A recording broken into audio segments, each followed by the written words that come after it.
আরে রে মালিক, এখানে পানি ঢালছে কে? আরে বলছি এভাবে আমার পদে পানি না ঢেলে নিজের মাথায় ঢালো না বাড়া।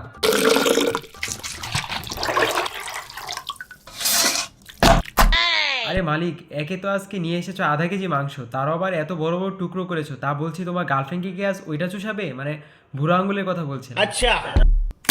এই যে মালিক, আমাকে বেশি দিও না কিন্তু, আমাকে বেশি দিলে তোমার পোত জ্বলা শুরু হয়ে যাবে কিন্তু।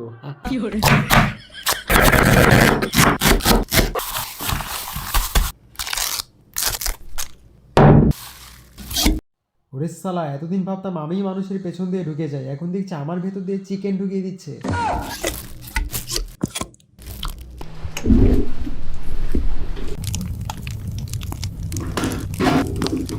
আ গরমে আমার পোত ফেটে গেল রে।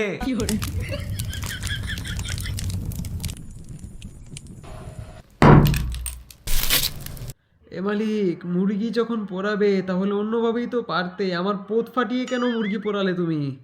আর তোমরা তাকিয়েছো কেন? যাও যাও, তাড়াতাড়ি চ্যানেলটিকে সাবস্ক্রাইব করে একটা লাইক দিয়ে দাও, যাও।